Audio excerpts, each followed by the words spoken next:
Estamos no canal falando em português nesse dia 4 de fevereiro de 2026, né? E vamos trazer aqui algumas notícias, né? Em relação aí a conversas de Michele Bolsonaro com Moraes, o que a extrema-direita deve ficar aí muito feliz. Tem o ex-presidente aí da Rio Previdência, que foi preso.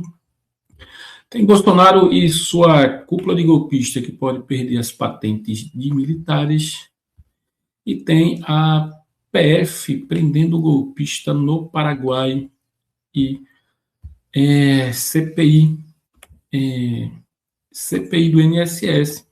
O presidente quer quebrar sigilo de igreja localizada em endereço de entidade investigada. Vamos começar por essa, né?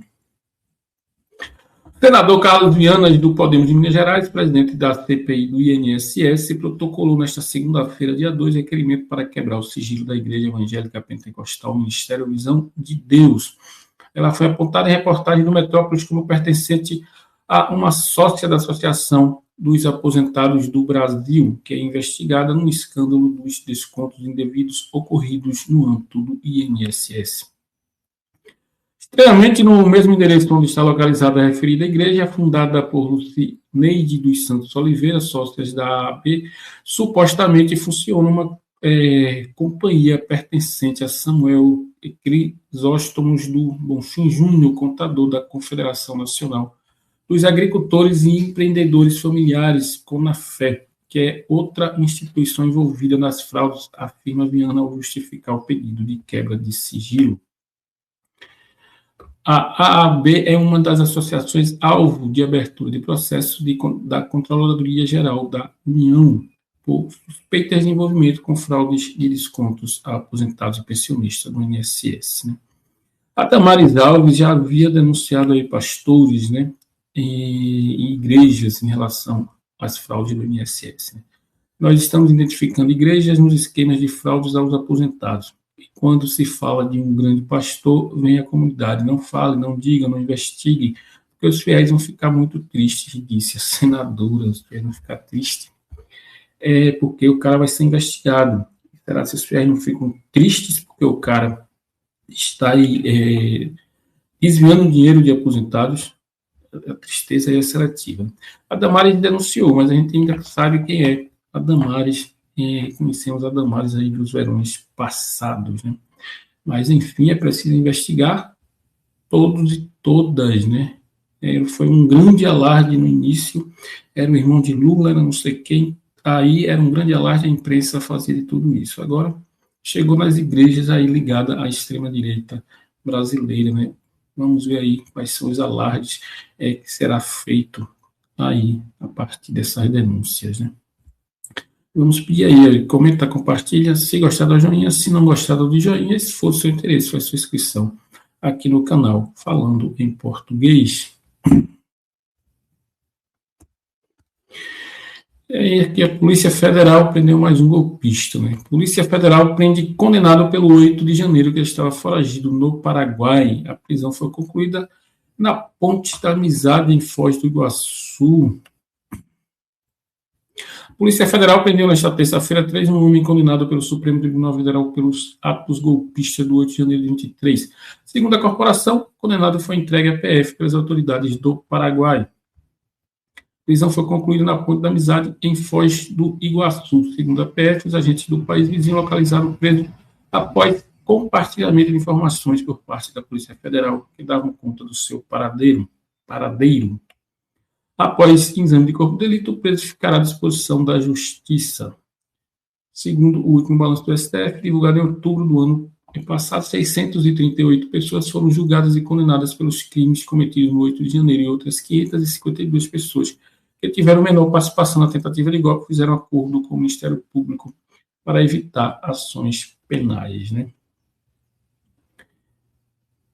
Entre os mais 600 condenados, 279 foram por crimes considerados graves, como a tentativa de abolição do Estado Democrático de Direito, golpe de Estado, dano qualificado, associação criminosa e deterioração do patrimônio público. As outras 359 condenadas foram por incitação e associação criminosa, crime de menor potencial. Né? Infelizmente, a reportagem aqui não traz o nome do cidadão que foi preso aí, o cidadão não, o presidiário que foi preso aí, o golpista que foi preso no Paraguai, né? Mais um foi para o Paraguai. Se o Silvinei Vasque, que tinha aí certa influência, não deu certo porque ele achava que ia dar certo para ele fugir para o Paraguai, né? E aqui tem a do golpista-chefe, né? A ação do golpista-chefe e sua cúpula de golpistas e agora presidiário. Ministério Público Militar pede ao Superior Tribunal Militar a perda de patentes de Bolsonaro e outros militares golpistas. O Ministério Público Militar solicitou ao Superior Tribunal Militar, nesta terça-feira 3, a perda de posto e patente dos militares condenados por tentativa de golpe de Estado. O pedido se aplica ao ex-presidente Jair Bolsonaro, do PL, ao ex-comandante da Marinha, Almir Garnier, e aos generais Augusto Heleno, Paulo Sérgio Nogueira e Walter Braga Neto. Os ministros do STM não analisarão a condenação imposta pelo Supremo Tribunal Federal, apenas determinarão se os militares ainda são dignos ou não da patente que carregam. Em novembro do ano passado, ao encerrar o processo contra Bolsonaro, o ministro Alexandre de Moraes determinou que o procurador-geral de Justiça Militar, Cláudio Roberto de Bortoli, enviasse uma representação a ser julgada no STM. Né? As ações serão distribuídas aos seus respectivos relatores e cada um deles apresentará seu voto. Na sequência, a presidente da Corte, ministra Maria Elizabeth Rocha, marcará uma data para o julgamento. Não há prazo para que os relatores protocolem seus argumentos. Assim, é provável que os ministros responsáveis pelas ações apresentem seus votos em datas diferentes. A presidente do STM disse que agendará o julgamento assim que receber os documentos. Eu não pretendo procrastinar de maneira alguma, enfatizou Rocha em coletiva de imprensa nesta terça-feira.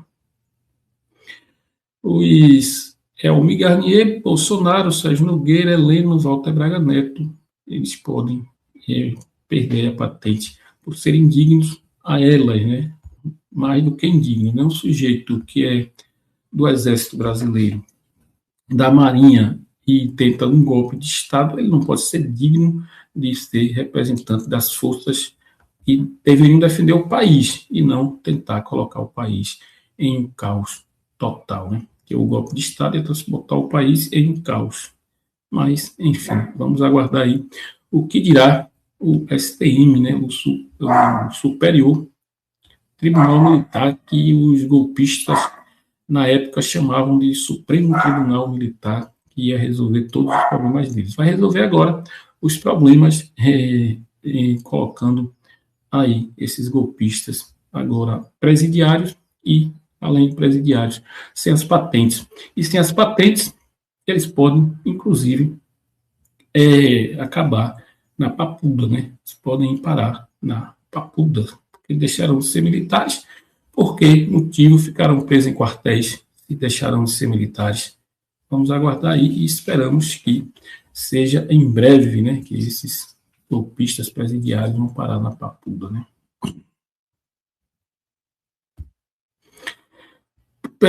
Polícia Federal e PRF prende ex-presidente do Rio Previdência. Né? O ex-presidente do Rio Previdência, David Marco Antunes, foi preso nesta terça-feira 3 por agentes da Polícia Federal e da Polícia Rodoviária Federal em Itatiaia, no sul do Rio de Janeiro. Após retornar dos Estados Unidos, David desembarcou no aeroporto de Guarulhos e alugou um carro para seguir ao Rio de Janeiro. No trajeto, ele foi interceptado pela Polícia Rodoviária Federal em Itatiaia e encaminhado à delegacia da Polícia Federal em Volta Redonda, de onde será levado ao Rio. David foi preso durante a segunda fase da Operação Barco de Papel, deflagrada pela Polícia Federal, que cumpriu 3 mandados de prisão temporária e 9 de busca e apreensão no Rio e em Santa Catarina. Os mandados foram decretados pela Sexta Vara Federal Criminal do Rio de Janeiro com base em indícios de obstrução de investigações e ocultação de provas. Procurado, o advogado Paulo Klein, responsável pela defesa de David, disse que não vai se manifestar. Os outros 2 alvos da operação são os irmãos Rodrigo Schmidt e Rafael Schmidt. Eles foram presos por policiais federais do grupo de capturas da Delegacia de Polícia Federal de Itajaí, Santa Catarina, em um escritório de advocacia de um familiar em Itapema. Segundo as investigações, os irmãos teriam auxiliado o ex-presidente na retirada de documentos de um apartamento no bairro Botafogo, na zona sul do Rio, e na transferência de 2 veículos de luxo. Imagem de câmeras de monitoramento mostra os dois deixando o apartamento no dia 15 de janeiro, data em que, de acordo com a PF, o ex-presidente já tinha conhecimento das investigações em andamento. Aqui está relacionado também com a questão do INSS, né, e do Banco Master. Né? O Rio Previdência colocou dinheiro no Banco Master. E eu não vejo a imprensa fazendo tanto alarde. Né?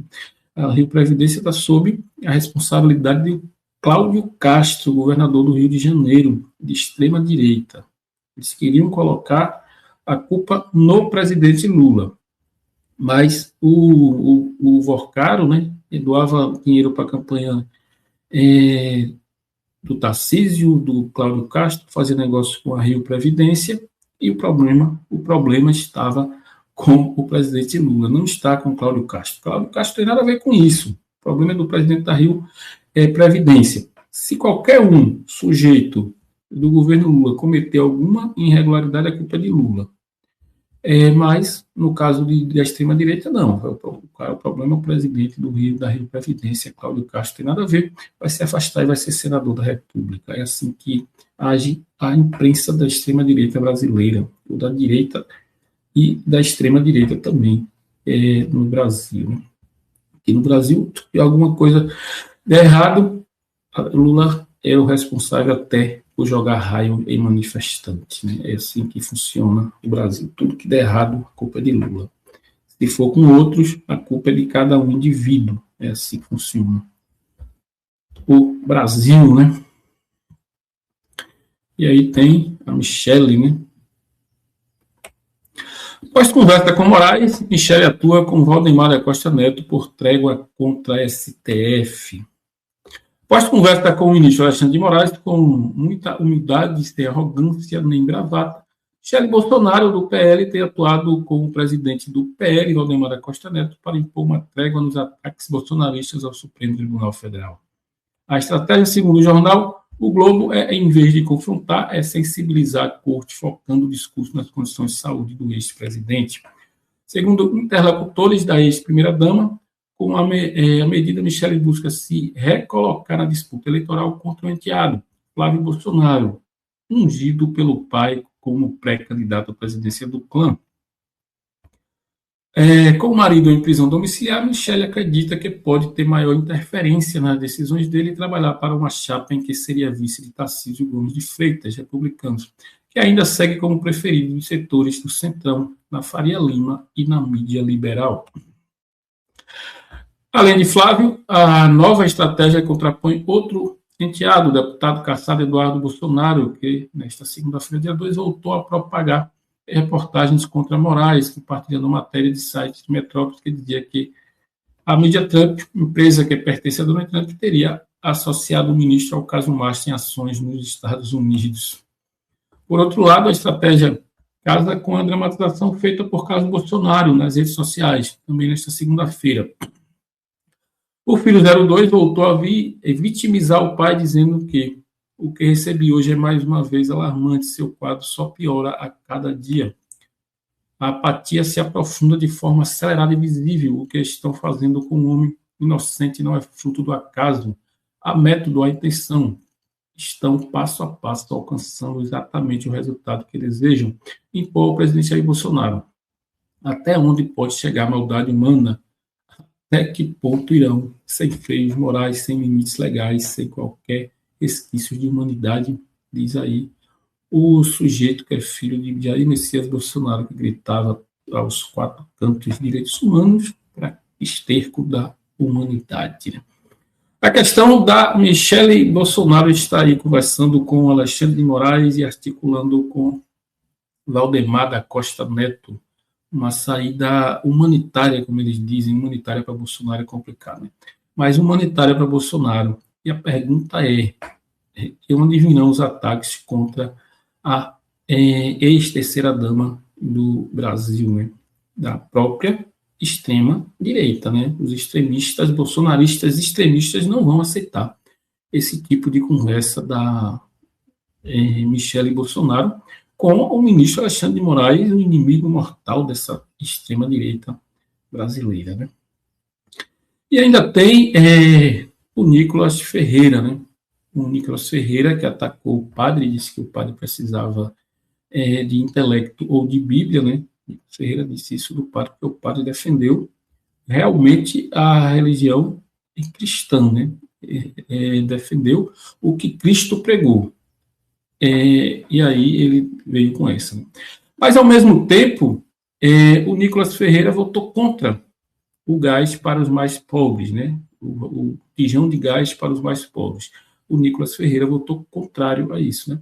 Então, você que é pobre, de direita ainda, rico, desprovido de dinheiro, que muitas vezes necessita dos serviços públicos, como saúde, educação, entre outros, e alguns benefícios que vêm do Estado, votem em Nicolas Ferreira, porque ele é o sujeito que tem como missão o próprio poder e, segundo, destruir os direitos sociais das classes mais necessitadas desse país. Nicolas Ferreira vota contra tudo que for beneficiar os mais pobres trabalhadores desse país. Nicolas Ferreira é contra tudo isso. Nicolas Ferreira é contra o fim da escala 6x1. Nicolas Ferreira é contra o Vale Gás agora, votou contra o gás para os mais pobres. Esse é o Nicolas Ferreira, que diz que o padre é que não entende de cristianismo, que não entende de solidariedade, né? Então, ficamos por aqui. Comenta, compartilha. Se gostar do joinha, se não gostar do joinha, se for do seu interesse, faz sua inscrição no canal Falando em Português.